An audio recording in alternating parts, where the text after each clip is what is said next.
eto na. So nandito tayo ngayon sa may Baseco. So ito na po yung President Corazon Aquino General Hospital. So magbubukas na ito bukas. At ngayon mga kaibigan, na nakita nyo, nandito po yung mga engineering department natin nag-aayos para po sa event po para bukas. So ito ngayon yung President Corazon Aquino General Hospital. So last time binisita natin to kasama si Yorme, kasama si Vice Chi, at ayun, eto na, puspusan na yung paghahanda para po sa pagbubukas itong bagong ospital, kauna-unahang ospital na itinayo po rito sa may Baseco community o sa Baseco area. So napapansin nyo yung mga fiber wires nandito po sa may kalsada sa ngayon. Ang haba nito at ito yung nilinis. Tingnan niyo mga kaibigan, ang ganda tingnan pala pag wala mga fiber lines. Oh, tingnan niyo. Ang linis. Tingnan niyo, wala, di ba? Ang ganda tingnan. Pero ngayon, binaba na to, pinutol na. So ito yung update natin. So update natin to hanggang dulo to. So hanggang dulo to, binaba lahat ng linya ng fiber lines dito. Tingin ko babaguhin ang linya rito. Ano? Ang daming pinutol, oh. At least binago tong babaguhin siguro lahat ng linya rito. Sa kapal no, sipin yun no, sa dami yun. So babaguhin siguro lahat ng linya ito simula dito hanggang dun sa may, kasi ang pangit nito naman tingnan, sa totoo lang, ang pangit naman talaga tingnan na may spaghetti wires. So tanggal nga. So ngayon naghahanda ngayon ng ngayon naghahanda lang to sila para po sa event para bukas sa pagbubukas ng bagong Baseco Hospital. So ito yung President Aquino Hospital. So nandito po yung taga MDRM mo, engineering, nag-aayos sila, naglalagay ng stage para po bukas. So puspusan din yung paglilinis ng ating mga kababayan dito sa may hospital mismo.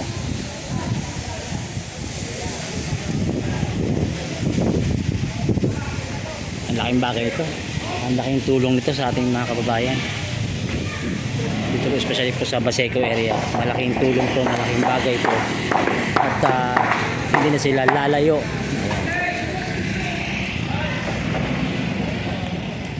Ayan sila naman. Hi po ma'am, ano po masabi nyo dahil magbubukas itong bagong hospital dito? Ano naman po, maganda para sa mga taga Baseco. Malaking tulong. Opo, malaking. So natutuwa rin kayo na nakita nyo ito na. Ay, syempre, para din sa mga anak. Tsaka napansin ko meron na yung bagong fire station dito sa may likod. Opo, meron po. Ang galing, oh. Mayroon kayong police station, may fire station, may bagong hospital pa. Opo. Ano ba kulang dito? Hotel na lang? Ano ba? Resort? Yun. At saka yung mga fast food siguro, no? Para mas maano pa. Para lahat dito na sa loob ng Baseco, hindi na lalabas. Ayun. May gusto pa po ba kayong sabihin about dito? Ay, opo, salamat po kay Yorme sa mayor po ng Maynila. Dahil po sa pagsuporta po palagi sa mga taga Baseco. Oo.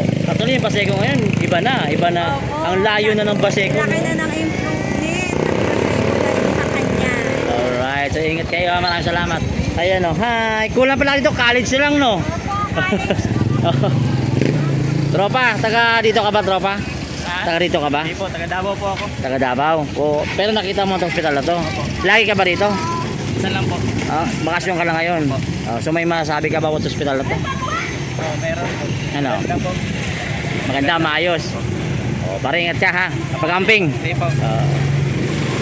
Mga anak, pwede kayo matanong. Ano masasabi niyo sa bagong hospital nyo? Hindi okay, malapit na yung pag magkakaroon ng sakit dito, malapit na siya. Malapit na. Yan na itatakbo. Tumbling na lang, tumbling. Oo. Tsaka may bago din pala kayong bago kayong fire station, no? Meron kaming bagong Thank you kay thank you Nino. Thank you po kay ano pangalan mo yan?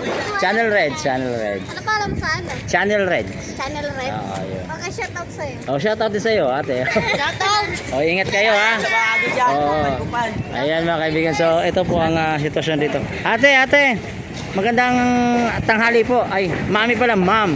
Ma'am, taga dito ho ba kayo sa Baseco? Ano po masasabi niyo sa bagong ospital ninyo? Ano po, salamat kay Mayor na buong hospital namin. Mhm. Malaking bagay ba sa inyo to? Oo po naman. Oh, so, yung dati ba nung wala pa pong ospital, ano po sitwasyon nyo rito? Lalabas na po kami sa labas. Malayo pa. Malayo pa, masaya pa kami. Hindi katulad yung ngayon na, kaya saya. Salamat. So pwede na lagnatin. Wag naman. So anyway, congratulations sa bagong ospital nyo, and then meron din kayong bagong fire station sa likod pala. Oh, so congratulations. So mag-ingat po kayo. Maraming salamat po. Bye-bye. Alright mga kaibigan. Hi. Happy ka ba na may bagong hospital? Hindi. English. English. Are you happy that you're having a new hospital here? Oh, see? Ayoko na. Mag-i-English pala. Dudugo ilong ko dyan. Alright mga kaibigan. So this is Channel Red. Para saan ba niya?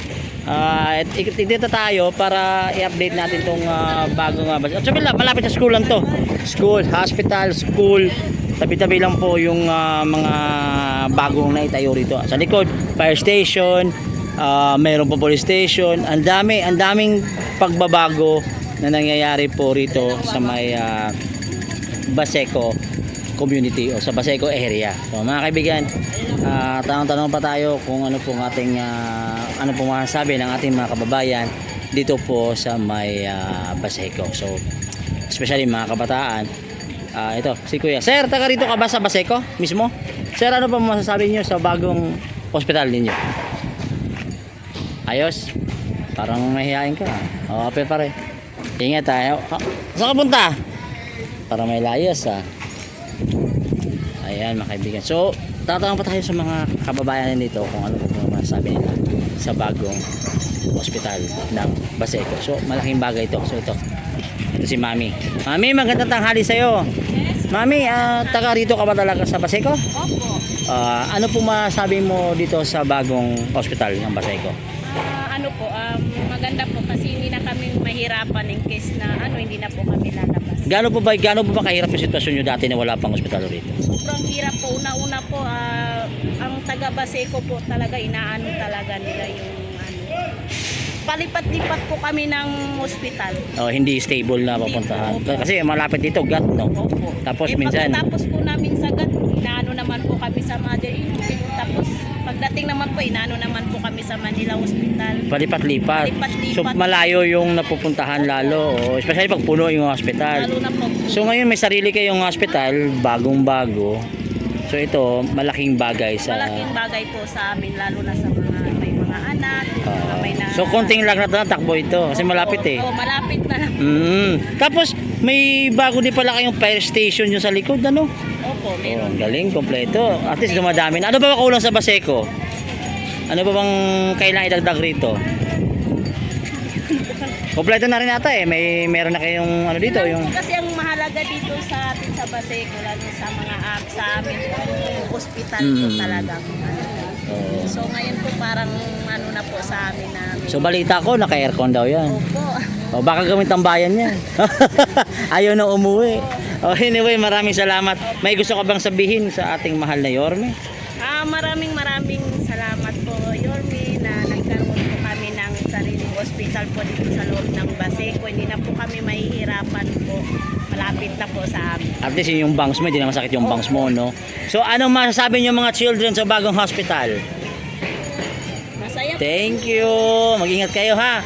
Huwag magkasakit, mahirap yun. Oo, bago lang yung hospital pero huwag magkasakit. Kasakit. May gusto ka bang batiin? Wala. Oh, sino gusto i-shout out? Oh, na. Mag-ingat kayo ha. Bye-bye. So, Mami, ano pa masasabi niyo sa bagong hospital ninyo? Ay, maganda. Oh, so pwede na. Opo. Sampulan na natin. Mag-ingat mo kayo ha. Ikaw Mami, oh, ayun, baby oh. Ingat kayo. Nay, magandang tanghali. Nay, Taga rito ka ba sa Baseco? So matagal-tagal na kayo dito naninirahan? Po, 2006 po. Oh, matagal-tagal na. So, noong 2006 na alam kong wala pang hospital dito. Alam kong meron dito, ano lang, center. Dati po dito center. Yung center na maliit. Opo. So ngayon, dahil meron kayong ospital na mismo, ano po masasabi ninyo rito? Okay na po katulad nung sa mother and child. Namamasahe pa po ako. Nagpapacheck up kayo doon? Oh, ang madaling araw pa lang po, nandun na kami Kasi pila. Opo, maraming pasyente. Mhm. Ngayon, ano ko, malapit na, hindi na po mamamatay. So kahit gumising ka tanghali, okay lang? Opo. Oo, hindi ka na mahirapan. So malaking bagay sa iyo ito. Siyempre naman po. Mhm. Tatanong ko nga po kung bukas. Magbubukas na ito bukas. Oo, so pupunta kayo rito bukas. So anong gusto pong, ano ba sakit nyo, nanay? Ito nga po, namamaga ang tuhod ko sa siguro arthritis. So palaging pinapacheck up nyo doon sa mother and child? Sa center po. Sa center, oo. So ngayon dito na, malapit na. Oo, so ano masabi ninyo dahil mahal na mahal kayo ni Yorme Isko? Talagang ginawa talaga ng paraan to. Actually matagal na to, di ba?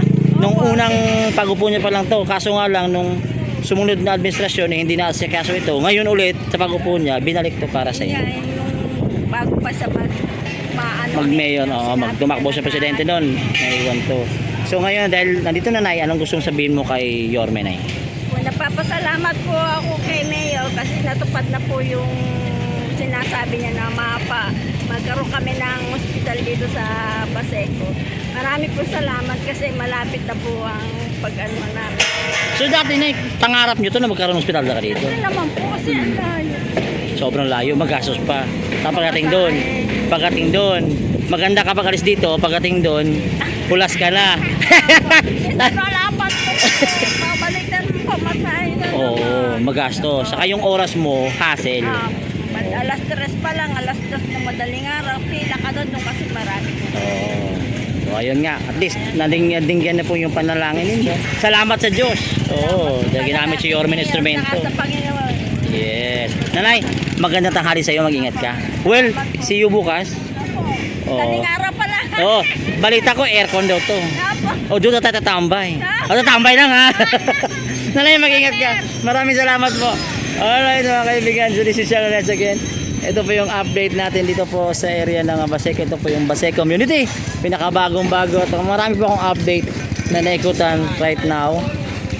At today, at para may balita sa inyo yung sitwasyon. Hindi mo natin papasukin to.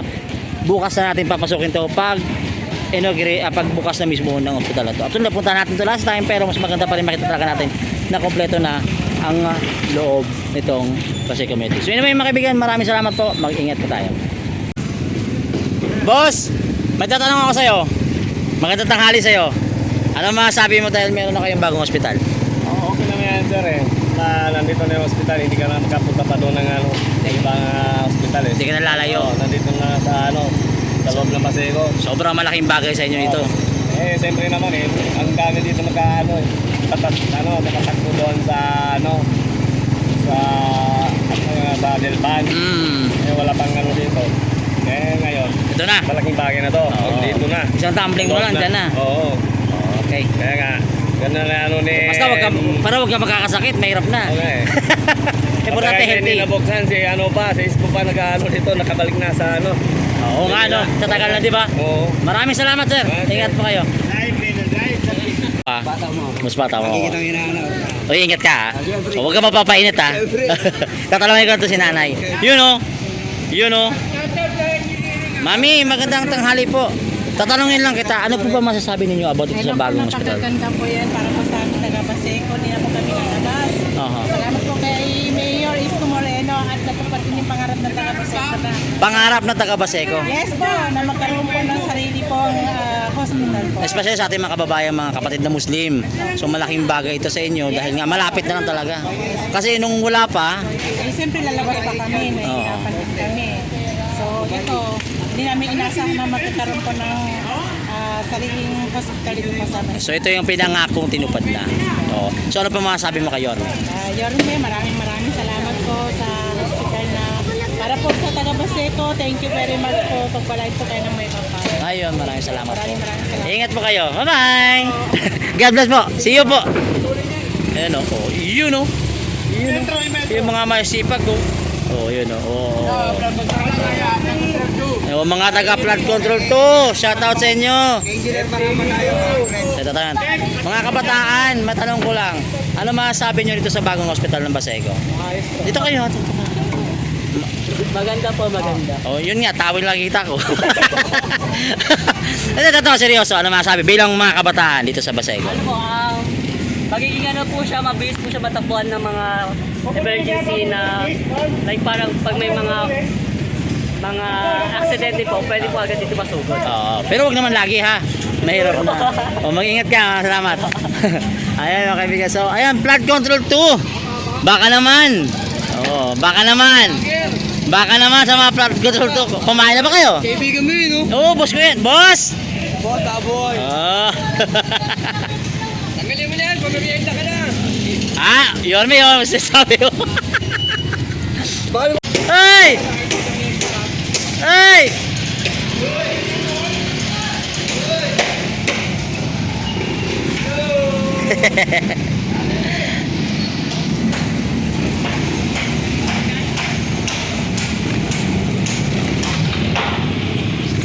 Oy, oy, oy! Siyempre, nag-aayos din ang ating mga taga-engineering ng District 5 mga kaibigan. Siyempre, sa pangunguna po ng Engineer Saing, ito po kanyang mga Team Bubog. Team Bubog. So yan mga kaibigan, inaayos po yun lang yung mga drainage dito. Sinisemento po yung mga sirang drainage. So, ayusin po para po sa kaayusan ng mga kababayan sa Baseco. So yan mga kaibigan, again, tinanggalan po yung mga fiber na spaghetti. Ayun. Hello. Ate, may tatanong ako sa iyo, ate. Hi. Taga dito ka ba sa Baseco? Ate, ano pa masabi mo sa bagong hospital dito? Okay lang. Okay lang. So natutuwa ka ba na meron kayong bagong hospital? Opo. Ayun. So shout out dyan sa iyo, ate. Alright. Hello, ma'am. Magandang tanghali sa iyo. So ma'am, may good news tayo. May bago po tayong hospital na bubuksan dyan. Actually, hindi bago. Matagal na nakatenga. Ngayon lang, bubuksan. Actually, pinagawa yan, naalala ko, nung time pa ni Yorme noon, bago tumakbo presidente. Inupuan ng sumunod ni Mayor Hani Lacuna. And then, pagbalik ni Yorme, ngayon lang ulit nabuksan ito. So, ano pong masasabi ninyo sa bagong pagbubukas ng hospital dito? Unang-una, nagpapasalamat kami kasi sa dami ng tao dito sa Baseco, hindi na kami mahirapan. For sa emergency po, yung mga bata ganon, hindi na kayo mahirapan dalhin dun sa malayo kasi minsan napaka-traffic din. Sobra. Opo, sobrang traffic. Imbis na igagaling ng pasyente, lalong lumala. Opo, ganun na. Yun. Na maraming salamat kasi nagkaroon kami ng malapit na hospital dito. Salamat din sa kay Mayor Yorme po. Maraming salamat sa kanya. Tsaka ano, ang galing din kasi sa likod, bagong fire station sa likod. Kaya paano kung may mga sunog-sunog na Opo, mangyayari dito? doon nga napansin ko nung isang araw nagpunta kami doon. Meron nga doon. Nagulat ka rin? Opo. Mm. Maganda ito kasi madalas kasi may nasusunog dito. Ang tagal dumating ng ano. Yes, oh. Pero ngayon, isang tawag na tawag lang. lang, nandiyan malapit na sa Tsaka malapit pa yung hospital. Opo. Oo, di ba? So anyway, may gusto ka bang sabihin sa ating mga kababayan dyan dito sa Baseco? Ito, magtulungan tayo sa ating hospital na dapat malinis ito. Tulungan sa Alagaan. Opo. Kay Yorme, may gusto ka bang sabihin? sa kay Mayor, maraming salamat po kasi gumawa po kayo na malapit na hospital dito, lalo na dito sa Baseco kasi sa dami ng tao napansin ko dito, lalo na pag bumabaha, nagkakasakit ng mga bata. Minsan na rin ako nasubukan ganun eh. Ang layo pa ng pinuntahan namin sa mother. So talagang na-experience mo talaga? Opo, experience. Kaya ito, malaking tulong ito para po sa amin. Ayun. So anyway, maraming salamat din kay Vice Mayor Chi Atienza sa suporta niya palagi kay Yorme. At sa mga tao sa Baseco, maraming salamat sa pagtitiwala kay Yorme. Opo. Ayan. Sa lungsod ng Manila, maraming salamat. Mag-ingat kayo. Ano pa bang kulang sa Baseco? Siguro itong mga daan din po kasi parang pag bumabaha na bula ng malakas, ang Mabilis bumaha. bumaha. Lalo na dito sa palengke at saka naririnig ko sabi ng asawa ko sa umandag daw banda. Aha. Malalim daw masyado. Nahihirapan yung mga tricycle sa Kaya mas importante ano. So anyway, maraming salamat sa iyo. Mag-ingat kayo. Ito yung mga anak mo. Pasok. Uwi na kayo. Opo. Uwi na. Ingat kayo ha. Mag-aral mabuti. 1+1. 1+1. 2, very good. Akala ko 11. Ingat kayo mga kaibigan. Maraming salamat po. This is Channel Reds po. Ayan, si ate. Tingnan mo, maganda ng lakad niya ate. Ate, dito ka naman pinanganak sa Baseco? Sa probinsya. Pero dito ka nakatira ngayon sa Baseco. So, ano masasabi niyo sa paparating na pagbubukas ng bagong ospital? Wala? Okay, ingat ka. Alright mga kaibigan. This is Channel Reds again. Ito po yung update natin sa may Baseco. So nag-update lang tayo, nakamusta tayo kung ano ang kanilang masasabi, ano ang kanilang opinion sa bago magbubukas ng hospital ng Baseco. Ayan. Si Nanay. Nanay, how are you? Nay, ano ba masasabi nyo dahil magbubukas itong bagong hospital ng Baseco? Ay, mas maganda. Hmm. Walang, ano, okay lang yun. Maganda nga yan eh, para malapit ka. Para malapit na. Oh. So, experience mo na sa pamilya nyo. Mahirap ba na malayo ang hospital? Oo. Kasi kailangan ko ng pamasahe bago ka tumakbo eh. Oh, paano kung wala pamasahe? Ano kung wala? Oo. So, Kailangan, mayroon din talaga tayo. so isa ba to sa naging pangarap nyo na magkaroon ng hospital Matagal already? na. Kaya nga si Isko binoto ko. Maraming salamat. So, anong gusto sabihin mo kayo? Parang nangiyak-iyak ka na eh. Hindi naman. Kaya lang, maano yung mata ko. Pagbutihin niya lang. Hmm. Okay lang yun. Oh, parang nangiyak yata. Oh, natutuwa ka ba? Maraming salamat sa iyo. Mag-ingat ka. God bless you, nanay. So, anyway, mga kaibigan ni Channel Reds, ingat po tayo. God bless po.